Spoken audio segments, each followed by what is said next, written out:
بسم اللہ الرحمن الرحیم اللہم صلی علی رسول الکریم اعوذ باللہ من الشیطان الرجیم بسم اللہ الرحمن الرحیم هل اتاک حدیث الغاشیہ وجوہ یومئذ خاشعہ عاملۃ ناصبہ تصلی نارا حامیہ۔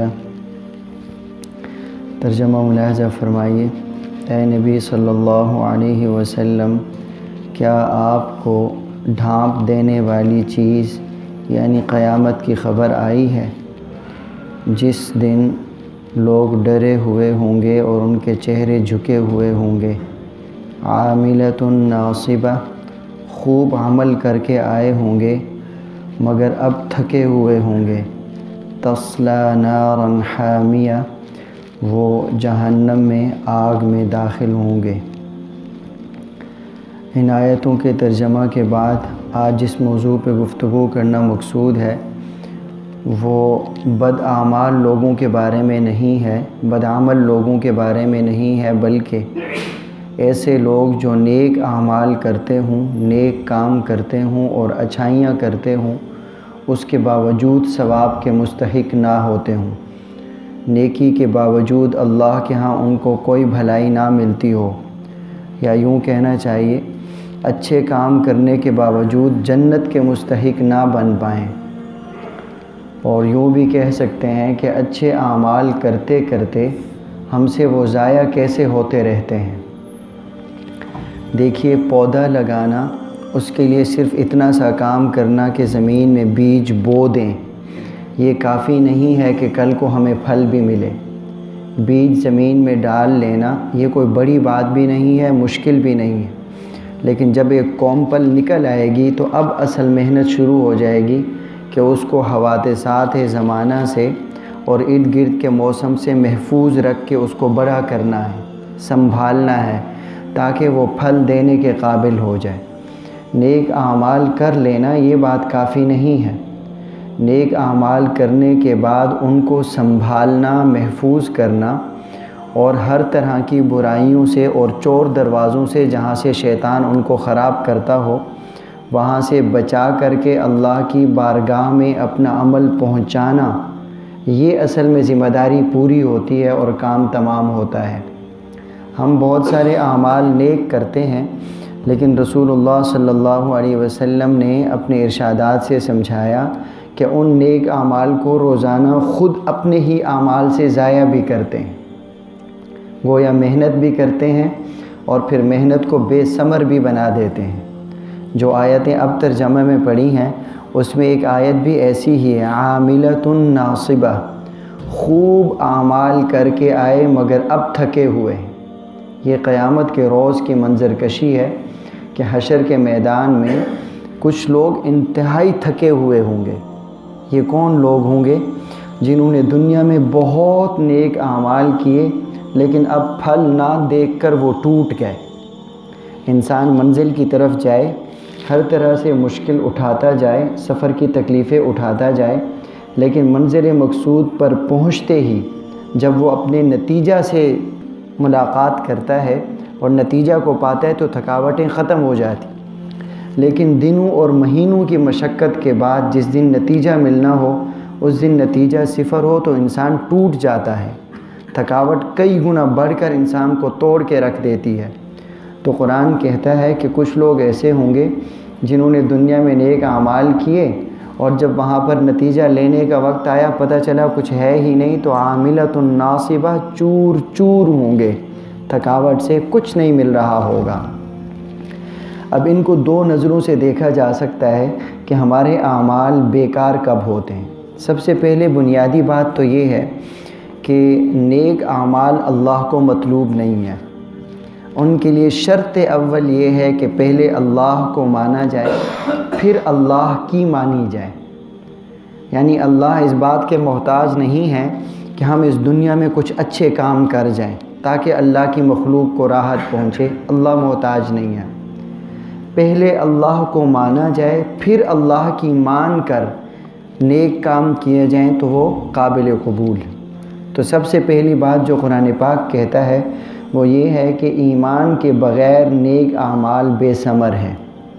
لہٰذا ایسے کافر لوگ، ایسے منکرین خدا اور منکرین رسول جنہوں نے دنیا میں بہت اچھے کام کیے، ابھی بھی آپ دیکھ لیجئے بہت ساری ایجادات کافروں کی ہے جن سے ہم فائدہ اٹھا رہے ہیں، دوائیاں ان کی ہیں، علاج معالجہ تقریباً ان کا ہے، یہ سہولیات اکثر و بیشتر انہی کی بنائی ہوئی ہیں۔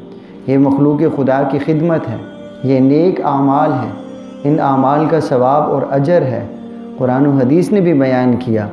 لیکن یہی لوگ آخرت میں جب پہنچیں گے تو اتنی ساری محنت کا ان کو پھل نہیں ملے گا، محض اس بنیاد پر کہ ان لوگوں کے پاس ایمان کی دولت یا اعمال کے قبول ہونے کے لیے شرط اول وہ ان کے پاس موجود نہیں ہے، یعنی لا الہ الا اللہ محمد الرسول اللہ۔ حضرت عاص بن وائل ایک تھے، انہوں نے اپنے بیٹوں کو نصیحت کی، عاص بن وائل نے بیٹوں کو نصیحت دی کہ 100 اونٹ میرے لیے اللہ کے راستے میں قربان کرنا یا بس نیکی کے راستے پہ لگانا۔ پھر وہ فوت ہو گئے۔ ایک بیٹے نے فوراً 50 اونٹ جا کر غرباء میں بانٹ دیے، کھلا دیے، اور ایک بیٹا رسول اللہ صلی اللہ علیہ وسلم کی خدمت میں حاضر ہوا، عرض کرنے لگا کہ کیا کروں، باپ کے لیے 50 اونٹ دے دوں؟ آپ صلی اللہ علیہ وسلم نے فرمایا اما ابوک فلو کان اقر بالتوحید وصمت وتصدقت نفعہ ذلک۔ دیکھو تمہارے باپ کا معاملہ محض نیک کام کا نہیں ہے، وہ تو اللہ کی توحید کے ہی قائل نہیں تھے۔ اگر انہوں نے اللہ کا کلمہ پڑھا ہوتا تو آج تم 50 اونٹ تو چھوڑیے، صرف روزہ رکھتے، ہلکا سا صدقہ کرتے، ان کو نفع مل جاتا۔ لیکن چونکہ وہ توحید سے اور رسول اللہ صلی اللہ علیہ وسلم کی رسالت سے ان کی کوئی عقیدت نہیں تھی، انہوں نے مانا نہیں تھا، اب تم 50,000 اونٹ بھی دے دو گے تو اللہ کے ہاں کوئی قبولیت نہیں۔ وَلَوْ أَشْرَكُوا لَحَبِطَ عَنْهُمْ مَا كَانُوا يَعْمَلُونَ۔ ایسے لوگ جو توحید سے ہٹ کے شرک اور کفر میں مبتلا ہوئے، تمام تر نیکیاں ان کی ضائع ہو گئیں۔ اللہ کے رسول کی دعوت کو قبول نہ کرنا صراحتاً کفر ہے، اور دعوت اللہ کے رسول کی ہو مگر پہنچے اور ذرائع سے، چاہے اور امتی جا کر پہنچائیں، اس کا انکار بھی صراحتاً کفر ہے۔ امتی نہ پہنچاتے ہوں لیکن آڈیو ویڈیو یا دیگر اسباب سے پہنچ گئی اور اس کو سمجھنے کے بعد انکار کیا، یہ بھی صراحتاً کفر ہے، کیونکہ ہر زمانے میں، ہر حال میں، ہر وقت میں، ہر جگہ پہ نہ تو نبی موجود ہوں گے، نہ نبی کی دعوت دینے والے کما حقہ ہر جگہ ہر حال میں ہوں گے۔ اللہ نے امت کی بڑھوتری کے ساتھ ساتھ، انسانیت میں اضافے کے ساتھ ساتھ اسباب کی فراوانی بھی دی ہے۔ لوگ نہ پہنچے تو دین کسی اور طریقے سے پہنچ جائے گا، تو اس کا انکار کرنے والے غیر مسلم، بے ایمان لوگ یا کافر لوگ جتنی بھی نیکیاں کر لیں ان کو دنیا میں تو ملے گا لیکن آخرت میں کچھ بھی نہیں ملے گا۔ رسول اللہ صلی اللہ علیہ وسلم نے ارشاد فرمایا کہ اگر کوئی اللہ کو نہ مانتا ہو، رسول اللہ اور میری رسالت پہ ایمان نہ لاتا ہو، اور پھر وہ اچھائیاں بھی کرتا ہو، تو اللہ اس کے اعمال میں کچھ بھی کم نہیں کریں گے، اس کو دنیا میں ضرور بدلہ دیں گے تاکہ آخرت میں اس کا کوئی حصہ اور کوئی حساب نہ ہو۔ دوسرے نمبر پہ ایسے لوگ جو مرتد ہو جائیں، اسلام لے آئیں اور پھر اسلام سے پھر جائیں، تو ان کی تمام نیکیاں مردود ہیں، جتنی بھی نیکیاں کر لیں۔ اس میں سب سے بڑی مثال دیکھیے، آپ صلی اللہ علیہ وسلم کے پاس ایک آدمی ہے، نصرانی تھے، اسلام لائے، اسلام قبول کیا، لکھنا پڑھنا جانتے تھے۔ بہت جلد آپ صلی اللہ علیہ وسلم کے ساتھ ایسی قربت ملی کہ آپ نے ان کو کاتب وحی بنا دیا۔ سورہ بقرہ لکھی، سورہ آل عمران لکھی، بڑی بڑی صورتیں ہیں۔ لکھنے کے بعد دوبارہ جا کے معاذ اللہ وہ نصرانی بنا، اسلام کو چھوڑا اور لوگوں کو جا کر کہا کہ دیکھو یہ ایک ان پڑھ سا آدمی تھا، نعوذ باللہ من ذالک، یہ جتنی باتیں بتاتا ہے یہ وہ ہیں جو میں نے اس کو لکھ کے دی ہیں۔ اب یہ جو بھی دعوت لے کر کے آئے گا بس یہ بقرہ اور آل عمران کے اندر ہی ہے، یہ تو لکھنا پڑھنا جانتے نہیں، میرا لکھا ہوا کام ہے، تم لوگوں کو سناتے رہیں گے۔ اب چونکہ میں قریب ہوا ہوں تو مجھے پتہ چلا کہ ان کو کچھ نہیں آتا، تو میں واپس پلٹ آیا ہوں۔ مرتد ہو گئے، تمام اعمال ضائع۔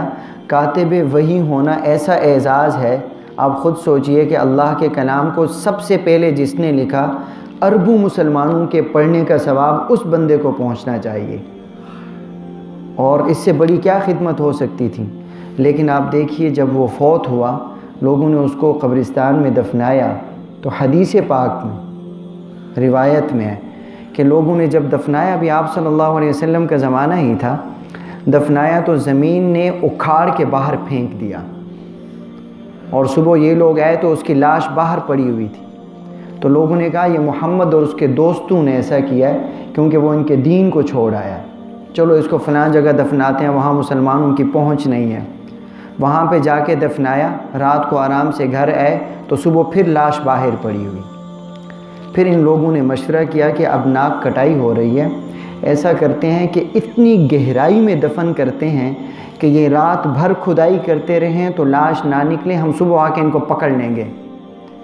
تو انہوں نے پورا دن کھدائی کی، اور خوب گہری کھدائی میں جا کر، پتہ نہیں کتنی گہرائی میں جا کر اپنی میت کو لٹا دیا، قبر بند کر دی، اور چند لمحوں بعد آئے ہیں تو پھر وہ میت باہر پڑی ہوئی تھی۔ اب جا کر وہ سمجھ گئے کہ یہ انسانوں کا کام نہیں ہے، یہ اللہ کی پھٹکار ہے کہ وہ زمین اس کی میت کو قبول بھی نہیں کر رہی۔ اب ایک طرف سوچئے اگر نیکی کو سوچا جائے تو وہ کاتب وحی ہیں، اور لیکن صرف وہ مرتد ہوئے ہیں تو تمام اعمال ضائع ہو گیا۔ اللہ کو کوئی نیکی سنا کر ہم اللہ کو بلیک میل اور ایموشنل نہیں کر سکتے، آپ کے لیے تو جناب ہم نے اتنا کام کیا، پھر کیا ہوا جو یہ نہ کر سکے۔ اللہ کے لیے جو ہم کام کرتے ہیں وہ اپنے لیے کرتے ہیں، اللہ کو تو حاجت ہی نہیں ہے، لہٰذا ارتداد کے بعد بھی تمام اعمال ضائع ہو جاتے ہیں۔ تیسرے نمبر پر نبی صلی اللہ علیہ وسلم کی مخالفت کرنے سے بھی ہمارے اعمال ضائع ہوتے ہیں۔ نماز پڑھیں، روزہ رکھیں، زکوٰۃ دیں، مخلوق خدا کی خدمت کریں، اور نبی کی تھوڑی مخالفت کریں، معاذ اللہ، تو سارے اعمال ضائع ہو رہے ہیں۔ اب سوال یہ پیدا ہوتا ہے کہ ہمارے زمانے میں تو نبی کریم صلی اللہ علیہ وسلم ہم میں موجود نہیں ہے، لہٰذا الحمدللہ اگر خدا نخواستہ ہم مخالفت کرنا بھی چاہیں تو کوئی موقع ہی نہیں ہے۔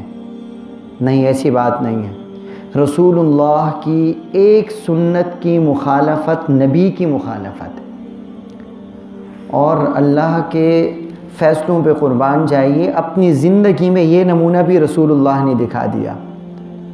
آج بھی رسول اللہ کی ایک سنت پر بے ارادہ کومنٹ کرنے کا مطلب ہے اپنی نیکیاں برباد کرنا، اتنی جرت و جسارت پیدا کرنا کہ نبی صلی اللہ علیہ وسلم کے عمل کے اوپر کوئی تبصرہ کیا جائے۔ آپ تشریف فرما تھے اور آپ کے سامنے ذرا فاصلے پہ ایک آدمی کچھ کھانے لگا، یہ حدیث پہلے بھی کبھی عرض کی ہے، تو آپ صلی اللہ علیہ وسلم نے فرمایا کل بیمینک، دائیں ہاتھ سے کھاؤ۔ کہنے لگا لا استطیع، اصل میں مجھ سے یہ ہو نہیں سکتا، میرے ہاتھ میں مسئلہ ہے یا کچھ بھی ہے۔ تو آپ صلی اللہ علیہ وسلم نے کوئی دیر نہیں فرمائی، فرمایا لستطعت، اگر ابھی کچھ نہیں ہو سکتا تو کچھ نہیں ہو پائے گا۔ اس نے رسول اللہ صلی اللہ علیہ وسلم کے سامنے محض اپنی شرمندگی سے بچنے کے لیے یا سنت کو خفیف سمجھتے ہوئے کہ اتنی کیا بڑی بات ہے، میں کھا ہی نہیں سکتا، میری کچھ مجبوریاں ہیں، آپ نے فرمایا چلو پھر مجبوری ہی صحیح۔ صحابہ فرماتے ہیں کہ پوری زندگی ان صاحب کا ہاتھ نہیں اٹھ سکا۔ اب میں آپ کو عرض کروں ہم کن کن جگہوں پہ یہ کام کرتے ہیں، اللہ ایسی پکڑ سے بچائے۔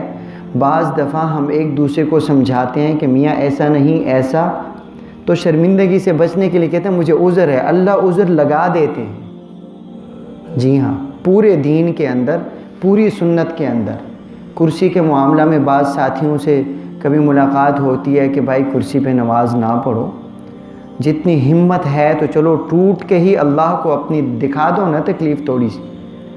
تو نہیں مفتی صاحب آپ کو نہیں پتا، اصل میں کچھ باتیں بتانے کی بھی نہیں ہیں، تو بڑا دل ڈرتا ہے کہ پہلے تو اللہ کرے واقعی یہ معذور ہو تاکہ صحیح پکڑ میں نہ آ جائے، لیکن خدا نخواستہ اگر یہ جملہ اپنی چالاکی کی بنیاد پہ کہا جاتا ہے اور پھر اس کو رازداری بناتے ہوئے اپنے لیے عذر بنا دیا جاتا ہے، تو پھر یہ بات نہیں بھولنی چاہیے کہ اللہ کو دھوکہ دینا ناممکن ہے۔ رسول اللہ صلی اللہ علیہ وسلم کی دیگر سنتوں کے ساتھ بھی یہی معاملہ ہے، پہلے کی سنتیں ہیں، بعد کی سنتیں ہیں، نماز کی سنتیں ہیں، وضو کی سنتیں ہیں، ان کو خفیف سمجھتے اپنے بارے میں کوئی ایسا عذر دینا میں اکثر عرض کیا کرتا ہوں، صاف تسلیم کرنا چاہیے کہ میں نکما ہوں، کر نہیں سکتا، اپنی سستی کی وجہ سے، غفلت کی وجہ سے۔ آپ میرے لیے دعا کریں میں ایسا کروں، اور کھل کے کہنا چاہیے۔ جو ماشاءاللہ ابھی تک ایسا کر رہے ہیں وہ قابل تعریف ہیں۔ میں شرمندہ ہوں اپنی کوتاہی پر، کسی بات کے اوپر عذر تراشنا در حقیقت ایسے ہی کسی موقع کو بنانا ہے جو رسول اللہ صلی اللہ علیہ وسلم کے دور میں ہوا، اور آپ نے فرمایا لستطاعت، تو پوری زندگی ہاتھ ہی نہ اٹھ سکا۔ ایسا کسی بھی سنت کی مخالفت کرنے والا ہرگز یہ نہ سوچے کہ وہ باقی چونکہ نیک اعمال کر رہا ہے، بلکہ علماء نے اس کی ایک مثال لکھی ہے کہ آپ ایک بڑا تھیلا اٹھائیں اور اس تھیلے کے اندر ہیرے اور جواہرات ڈالیں، اور پورے راستے میں جواہرات چنتے ہی چلے جائیں اور گھر تک چنتے ہی چلے جائیں، لیکن اگر آپ کے اس تھیلے میں 3-4 نیچے اور اطراف میں سوراخ ہوئے تو گھر پہنچتے پہنچتے آپ کا تھیلا بھر نہیں سکتا، ہرگز نہیں بھرے گا۔ تو نیک اعمال بڑی پابندی سے کرتے رہنے والے لوگ، اب اگر وہ اس طرح کی کچھ کمیوں میں مبتلا ہیں تو ان کے نیکی کے اس خزانے میں، اس تھیلے میں بڑے بڑے سوراخ ہیں، اور وہ کسی بھی موقع پر اپنے لیے اعمال کو گنواتے چلے جاتے ہیں، یہاں تک کہ معاذ اللہ ہم دنیا سے چلے جائیں گے اور یہ تھیلا جب اٹھے گا تو شاید خالی بھی ہو اور اس میں اعمال بھی نہ ہوں۔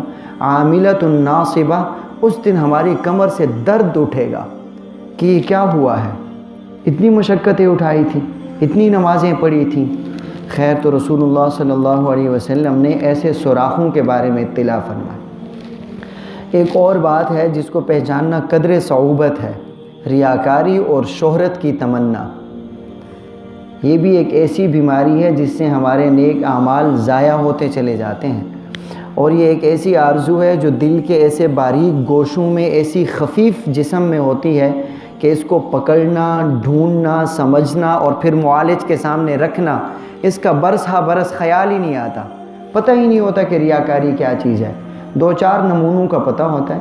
اگر ریاکاری کا علم ہوتا، جتنی یہ خفیف ہے اور جتنی یہ باریک ہے، تو آپ سوچئے پھر اتنے بڑے بڑے کام ہوتے کہ غریب کو آٹا دیتے ہوئے فوٹو بنوائی جاتی۔ پتہ ہی نہیں ہے نا کہ یہ گناہ ہے، احساس ہی نہیں ہے کہ اس سے اعمال ضائع ہوتے ہیں، کوئی بتلانے والا بتا بھی نہیں رہا ہوگا، یا پھر ہم نے بھی جا کر اس بیماری کو بیمار سمجھ کر کسی معالج کی خدمت میں اپنی اس تکلیف کو رکھا بھی نہیں ہوگا۔ من کان یرید الحیات الدنیا وزینتہا نوفی الیہم اعمالہم فیہا، اگر وہ دنیا کے اندر اپنی آرائش زیبائش چاہنے کے لیے، اپنے نام کو خوبصورت بنانے کے لیے، اپنے ساتھ کچھ نیکیاں ٹیگ کرنا چاہتے ہیں تو نوفی الیہم اعمالہم، خوب دے دیں گے، یہ شہرت مل جائے گی، اور یہ لوگوں کو مل بھی جاتی ہے، لیکن آخرت کے اندر ایسے لوگوں کا کوئی بھی حساب نہیں ہے۔ من عمل عملا عملہ للہ احدا، اگر کسی نے کوئی نیک کام کیا اللہ کے لیے، اور وہ ہوتا بھی اللہ ہی کے لیے ہے، ولیکن یری احدا، وہ کسی کو دکھانا چاہتا تھا یہ نیک کام کرنے کے لیے، فلیس لہ فی الآخرۃ نصیب، آخرت میں کچھ نہیں ملے گا، ہاں دنیا میں ضرور ملے گا۔ اور ارشاد پاک میں آپ صلی اللہ علیہ وسلم نے یوں بھی فرما دیا کہ قیامت کے روز ایک آواز اٹھے گی اور پھر اس میں ایک اعلان کیا جائے گا کہ جس آدمی نے دنیا کے اندر نیک اعمال کیے تھے مگر اللہ کے علاوہ اپنی کسی شہرت وغیرت کے لیے، تو پھر اسے چاہیے کہ اپنا ثواب فلیطلب ثوابہ من عند غیر اللہ، جس کے لیے نیکی کی تھی آج اس سے ثواب مانگے، اللہ بے نیاز ہیں، ایسی نیکی کرنے والوں کو اللہ کی کوئی حاجت اور ضرورت نہیں ہے۔ اگر ہم نے نماز پڑھنے کا تہیہ کر ہی لیا اور مسجد میں آ بھی گئے، پہنچ بھی گئے، نیت باندھ لی، تو کام ابھی تمام نہیں، ابھی تو اور زیادہ الجھنوں میں گیا ہے، ابھی تو اپنے دل کو صاف کرنا ہے اور کھڑے ہو کے واقعی نیت کرنی ہے۔ میں ایک بات عرض کروں، یہ بڑوں کی باتیں واقعی بڑی ہوتی ہیں۔ بچپن میں آپ نے بھی دیکھا ہوگا نماز کی ایک نیت سکھائی جاتی تھی، منہ ادھر اور منہ اس کے پیچھے اور کھڑا اس کے پیچھے، اب تو ہمیں بھی یاد نہیں ہے، لیکن ایک لمبی نیت ہوتی تھی۔ بلکہ آپ اگر ہمارے یہ جو پٹھان برادری ہے KPK کی، یہ اس نیت کو اتنا اہم سمجھتے ہیں کہ ہم نے ایک ہنسی کی بات ہی بنائی ہوئی ہے، دیکھ دیکھ کے علماء لوگوں نے کہتے ہیں کہ وہ یوں نیت شروع کرتے ہیں، ہاتھ کھڑے ہوئے ہیں، آدھا منٹ نیت کی اور درمیان میں اٹکے نا تو ایسے ایسے کر کے دوبارہ شروع ہو گئے، کہ مزہ نہیں آیا نیت کا ابھی تک؟ صحیح سکھایا جاتا تھا کہ اس نیت کا مطلب صاف صاف اپنے آپ کو کہنا ہے، نماز اللہ کے لیے۔ نیت میں یہ جملہ ہوتا ہے، منہ قبلہ خانہ کعبہ کی طرف، پیچھے امام کے، استحضار کروایا جاتا۔ اور ہم چونکہ زیادہ قابل اور لائق لوگ ہیں تو سوال اٹھا دیا، نیت کہاں لکھی ہوئی ہے؟ مسنون کہاں ہے؟ ثابت کہاں ہے؟ عزیزان ملت، ان کلمات سے محض محرومی ملی ہے۔ کس نے کہا ثابت ہے؟ کس نے کہا سنت ہے؟ ایک ٹریننگ ہے، ایک ایکسرسائز ہے نماز سے پہلے۔ اگر اس دروازے سے آنا منع نہیں ہے اور اس میں بھی آ سکتے ہیں اور اس میں بھی آ سکتے ہیں، باہر بیٹھ کے پھر اندر آ سکتے ہیں، نماز سے پہلے کوئی مسنون اور مستحب عمل اختیار کر سکتے ہیں، تو اس پر دلیل کے مطالبے کا کیا جواز؟ اب وہ نیت شیت نہیں ہے۔ اب اگر امام صاحب رکعت پڑھ رہے ہوں تو دوسری صف میں پہنچنے کے لیے پیچھے 5ویں صف سے اللہ اکبر ہوتا ہے، دوسری صف میں پہنچ جاتے ہیں اور نماز کی رکعت بھی مل جاتی ہے۔ ایسے دوڑتے ہوئے بندے کو رجوع اللہ کتنا نصیب ہوگا؟ سنتیں کے تو اس حکمت کی بنیاد پہ رکھی گئی ہیں کہ آپ فرض پڑھنے آئیں تو پہلے 4 سنتیں پڑھیں، آپ کی فکر مجتمع ہو جائے، سوچ اکٹھی ہو جائے، خیالات نکل جائیں، فرض جیسی عبادت تک پہنچتے پہنچتے آپ جسم سمیت عقل و سوچ کے ساتھ بھی مسجد میں ہونے چاہیے۔ لیکن اب ان سنتوں پہ بھی سوال ہوتا ہے، یہ سنت کہاں سے ثابت؟ چھوٹ گئی تو کیا ہوا؟ پکڑ ہوگی کہ نہیں ہوگی؟ اگر اتنا ہی اللہ کو نچوڑ نچوڑ کے آخری ایک قطرہ دینا ہے تو پھر توقع کس بات کی ہے اللہ سے؟ پھر یہ تکلیف کیوں کہ نماز تو پڑھتے ہیں، پھر بھی معاملہ اللہ کے سختی کا ہے۔ در حقیقت اللہ کے لیے عمل کرتے ہوئے اتباع سنت کو سامنے رکھنا قبولیت کے لیے شرط اول ہے، اور ایسی لازم و ملزوم شرط ہے کہ اس کے بنا قبولیت کی توقع اور امکان بھی نہیں ہے۔ ہاں، اللہ جس پہ کرم کرنا چاہیں تو کوئی روک بھی نہیں سکتا۔ نبی کریم صلی اللہ علیہ وسلم نے ایک مرتبہ صحابہ کو فرمایا، الا اخبرکم بما هو اخوف عندی علیکم من المسیح الدجال، میں تمہیں ایک ایسی بات بتاؤں جس کے بارے میں تم لوگوں کے سلسلہ میں اتنا ڈرتا ہوں کہ دجال کے فتنہ سے بھی بڑھ کے ڈرتا ہوں۔ دجال سب سے بڑا فتنہ ہے، ڈرے بھی ہیں، ڈرایا بھی ہے اور خوب محتاط کیا ہے، لیکن فرمایا دجال کے فتنہ سے بھی ایک خطرناک فتنہ ہے جس کے بارے میں میرے دل میں اندیشہ رہتا ہے، تم کو بتاؤں؟ صحابہ نے عرض کیا، بلا یا رسول اللہ، کیوں نہیں؟ آپ نے فرمایا الشرک الخفی، ایک چھوٹا سا شرک۔ یہ ہم شرک خفی کا لفظ بعض دفعہ سمجھتے ہیں یہ اپنے گناہ ہونے میں چھوٹا ہے، نہیں نہیں نہیں، یہ پکڑا نہیں جاتا، یہ اتنا ہلکا ہوتا ہے، اتنا غیر مرئی ہوتا ہے، غیر مجسم ہوتا ہے، غیر مبصر ہوتا ہے، دیکھا ہی نہیں جاتا، پکڑا ہی نہیں جاتا، ہاتھ ہی نہیں آتا، بڑے چپکے سے ایمان کے دل میں داخل ہوتا ہے، ایمان کی جڑ بھی کاٹ دیتا ہے، اور اتنی بڑی چیز اتنی خفی طریقے سے آتی ہے کہ ہمیں احساس نہیں ہوتا، اس لیے شرک خفی ہے۔ ورنہ سوچتے سوچتے بعض دفعہ یہ گمان جاتا ہے کہ جس جگہ شرک خفی ہے وہ چھوٹا شرک ہے، ہر جگہ یہ معنی نہیں ہے۔ بعض جگہوں پہ واقعی یہی مطلب ہے اور بعض جگہوں پہ اس کی حساسیت کے ادراک کے لیے لفظ استعمال کیا گیا۔ فرمایا وہ شرک خفی ہے، وہ کیا ہے؟ پھر خود فرمانے لگے کہ ان یقوم رجل یصلی فیزین صلاتہ لما یرا من نظر رجل، ایک آدمی نماز کے لیے کھڑا ہو اور کھڑا ہو، لیکن اس کو پتہ چلے فلاں صاحب آ گئے ہیں تو خشوع خضوع ذرا بڑھ جائے، اور نماز تو پڑھنے آیا تھا 5 منٹ میں 4 فرض، اندازہ ہوا کہ فلانے صاحب کھڑے ہوئے ہیں تو 8 منٹ میں فرض پڑھ لیے۔ یہ جو درمیان میں نیت نہیں بدلتی، شرک خفی، پتہ ہی نہیں چلتا۔ فرمایا اس شرک خفی پر میں بہت زیادہ ڈرتا ہوں کہ تم لوگوں کی نمازیں ضائع ہوتی رہیں گی اور تم کو احساس بھی نہیں ہوگا۔ یہ آپ صلی اللہ علیہ وسلم کی مہربانی ہے کہ ہم کو یہ ارشادات بتلا کر خود آگاہ فرمایا ہماری بیماریوں کے بارے میں جن کے بارے میں ہم کو خود معلوم بھی نہیں ہے۔ 2 باتیں اور بھی ہیں جس میں رسول اللہ صلی اللہ علیہ وسلم نے فرمایا کہ ایسے لوگوں کا فرض اور نفل قبول نہیں ہوتا، والدین کا نافرمان اور منان، عربی زبان میں منان کہتے ہیں احسان جتلانے والا۔ یہ اردو کا ایک چھوٹا سا ترجمہ ہے، اس کے مطالب بہت وسیع ہیں۔ ایسا آدمی جو والدین کا نافرمان ہو وہ یہ توقع نہ کرے کہ اس کے فرائض و نوافل قبول ہوں گے۔ یہ الگ بات ہے کہ رسول اللہ صلی اللہ علیہ وسلم نے ایسے لوگوں کو ترکیب بھی ارشاد فرمائی کہ اگر والدین اس حالت میں دنیا سے چلے گئے کہ آپ ان کے نافرمان تھے اور اب آ کے خیال آیا ہے تو ان کے لیے استغفار کرنا، رب ارحمہما کما ربیانی صغیرہ پڑھنا اور ان کی مغفرت کی دعائیں کرنا، ان کے لیے صدقات، صوم و صلات کا اہتمام کرنا، ان کے رہے ہوئے قرض کو ادا کرنا، چھوٹی ہوئی نمازوں کے لیے فدیہ دینا، یہ سارے کام کریں اور مغفرت کی مسلسل دعا کریں تو اللہ رب العزت کم از کم ان وعیدوں سے بچا دیں گے۔ اور دوسرے نمبر پہ فرمایا منان یعنی احسان جتلانے والا۔ دنیا میں ہم سبھی لوگ ایک دوسرے کے ساتھ اچھائی کرتے ہیں اور یہ کرنا بھی پڑتی ہے، باہمی تعاون سے ایک معاشرہ چل رہا ہوتا ہے، لیکن کچھ لوگ اچھائی کرنے کے بعد کبھی کبھی اپنی اچھائی بتلا رہے ہوتے ہیں۔ زبان سے کم لوگ بتاتے ہیں کہ میں نے تیرے ساتھ نیکی کی تھی، یہ تو پرلے درجے کا بدتمیز، ہم بھی اس کو سمجھتے ہیں۔ لیکن منان ہونے کے دائرے میں وسعت بھی ہے، عمق اور گہرائی بھی ہے۔ کسی پر نیکی کرنے کے بعد نیکی یاد دلانا، یہ بھی احسان جتلانا ہے۔ یاد نہیں دلائی لیکن دل میں ایک توقع پیدا کری کہ میرا شکریہ کب ادا ہوگا۔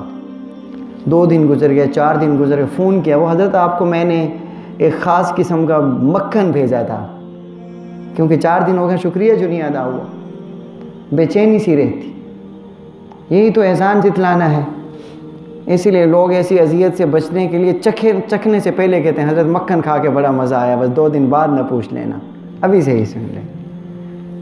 ایسی توقع رکھنا بھی احسان جتلانا ہے۔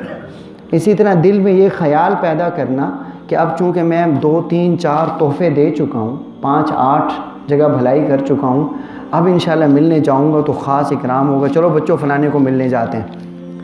اب وہ بڑے پروٹوکول کی توقع سے جا رہا ہوتا ہے۔ وہ فقیر آدمی اسی طرح سلام لے لیتا ہے، اس کو مزہ نہیں آتا، بچے کیا کہیں گے، بابا کی اتنی سی عزت ہے، اور بابا نے تو 800 ہدیے دے کر عزت بنائی بھی تھی، بنی بھی نہیں ہے۔ یہ وہ باتیں ہیں جن کو ہم سمجھتے ہیں کہ احسان جتلانے میں نہیں ہے، یہ وہی خفی باتیں ہیں جو ہمارے اعمال کو ضائع کر رہے ہوتے ہیں۔ ویسے ایک ساتھی کا واقعہ سناتا ہوں، کسی نے پوچھا میں نے بیعت کرنی ہے، کوئی اللہ والا بتا دیں، تو بتا دیا، اللہ والے ماشاءاللہ موجود ہیں، لاہور ہی کی بات۔ 1 سوا سال کے بعد ویسے ہی پوچھا، جا رہے ہیں؟ کہ حضرت مزہ نہیں آیا۔ کتنی دفعہ گیا؟ 8 9 ماہ گیا ہوں، ہر مجلس میں گیا ہوں، 8 9 ماہ پہلے بھی ادھر ہی جگہ تھی، اب بھی ادھر ہی جگہ ہے، نزدیک ہی نہیں کرتے۔ تو میں نے ویسے پوچھا آپ نے قربت اختیار کرنے کی کوشش کی ہے؟ کہتے جی بالکل کی ہے، میں فلانی دفعہ یہ ہدیہ لے گیا تھا، فلانی دفعہ۔ یہ وہ بیماری ہے جو دل کے اندر شیطان نے مضبوط پودے کے ساتھ لگاتا ہے۔ 9 مہینے بعد حضرت نے نزدیک نہیں کیا، بھائی حضرت تو اللہ سے لینے والے ہیں، آپ لے کے گئے ہیں تو ان کی مہربانی آپ کا ہدیہ قبول کیا۔ کہتے 9 مہینے 8 مہینے ہو گئے ادھر ہی میں بیٹھتا ہوں، ہدیہ لے کے جاتا ہوں تب بھی جوتوں میں جگہ ہے، نہیں لے کے جاتے تب بھی جوتوں میں جگہ ہے۔ اسی اصلاح کے لیے تو اللہ والوں کے پاس جانا ہوتا ہے، اور اسی بات کی اصلاح بھی نہیں ہوئی، چھوڑ دیا۔ اب ایسا پیر چاہیے جو پروٹوکول دیتا ہو، میاں جی آپ تشریف لائیں، آپ کی تو ہم شہد کھاتے رہتے ہیں، آپ یہاں پہ تشریف لائیں، اور جی آپ ہیں، آپ کا تو مکھن نوش فرماتے ہیں یا کھاتے چاٹتے رہتے ہیں، آپ یہاں پہ بیٹھ جائیے، وہ دیگران ادھر جوتوں میں بیٹھے رہیں۔ یہ وہ احسان جتلانے کی صورتیں ہیں جن کا اندازہ نہیں ہوتا۔ رسول اللہ نے فرمایا لا يقبل اللہ منہم صرفا ولا عدلا، ان سے اللہ کوئی عبادت قبول نہیں کریں گے، فرض بھی قبول نہیں کریں گے، نفل بھی قبول نہیں کریں گے، ایسے احسان جتلانے والے۔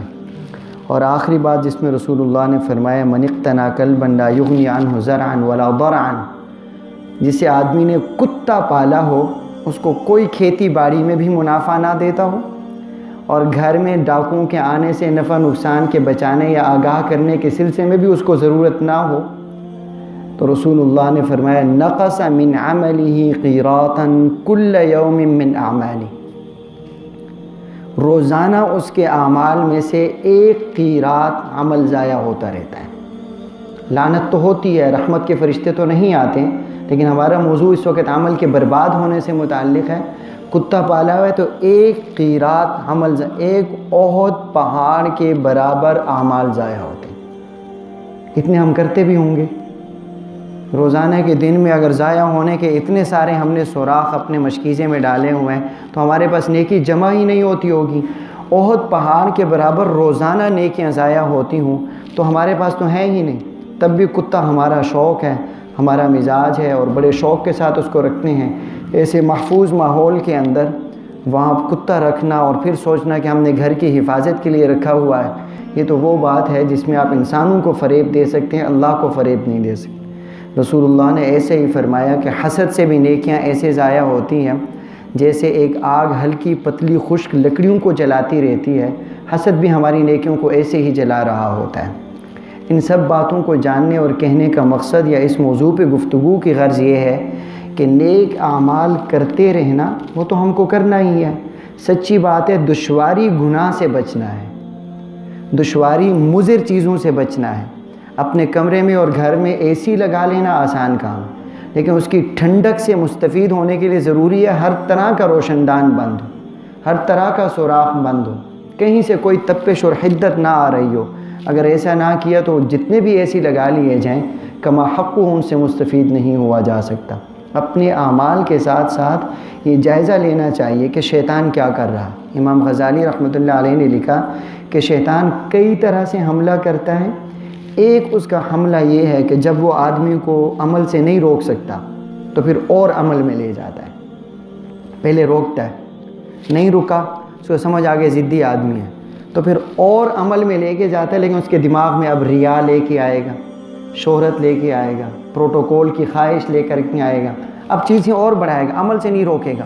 بندہ کہتے ہیں الحمدللہ 10 سال سے نماز پڑھ رہا ہوں، اب تو نماز عادت ہو گئی ہے۔ جناب ہمیں کوئی دشواری ہی نہیں، ہاں کوئی شک نہیں، یہ تقویٰ کا معیار بھی حاصل ہو جاتا ہے کہ انسان کو پھر دشواری نہیں رہتی ہے، لیکن بعض دفعہ تو انسان دوڑ کے نماز کی طرف جا رہا ہوتا ہے اور شیطان ارد گرد اس کے ساتھ اتنی حرکتیں کر رہا ہوتا ہے، اسے اندازہ بھی نہیں ہوتا کہ وہ نماز کو بچا پا رہا ہے کہ نہیں۔ ایسے میں اب میں یہ بھی عرض نہیں کر سکتا ہوں کہ پھر کیسے بچا جائے، لیکن سچی بات یہ ہے کہ اس معاملے میں اہل اللہ، علماء اور صلحاء کے پاس بیٹھنا، اٹھنا اور ان سے اس طرح کی بات سیکھنا امر لازم ہے۔ اس کے بنا ہمیں ان باتوں سے آگاہی بھی نہیں ہوگی اور ہمیں پتہ بھی نہیں چلے گا۔ ابھی اگر 50-60 برس کے بعد پتہ چل رہا ہے کہ احسان جتلانا اس کو بھی کہتے ہیں، تو پھر سوچیے اور کتنی باتیں ہوں گی جو ہم کو معلوم نہیں ہوں گی اور آدھے گھنٹے میں وہ سیکھی بھی نہیں جا سکتی ہیں۔ اللہ تعالی ہم سب کو صالحین کی صحبت نصیب فرمائے۔ وآخر دعوانا الحمدللہ رب العالمین والعاقبۃ للمتقین۔ الصلاۃ والسلام علی سید الانبیاء وخاتم النبیین۔ ربنا ظلمنا انفسنا وان لم تغفر لنا وترحمنا لنکونن من الخاسرین۔ یا اللہ جو ارشادات پاک اور قرآن پاک کا جو حصہ پڑھا گیا ان کو سمجھنے اور عمل کرنے کی توفیق عطا فرما۔ ہمارے اخلاص میں اور نیت میں اگر کوئی کمی ہو اپنی شان کریمی سے معاف فرما۔ اس مجلس کا پورا ثواب ہمارے والدین کریمین، ہمارے اساتذہ کرام، ہمارے تربیت کرنے والے، ہر طرح کے محسنین، مشفقین، مہربان، سب رشتہ دار، دوست و احباب، مسلمان مرحومین، سب کو اس کا ایصال ثواب پہنچا۔ وصلی اللہ تعالی علی رسول خیر خلق محمد وعلی آلہ واصحابہ وازواجہ واہل بیتہ وذریتہ اجمعین برحمتک۔ جزاک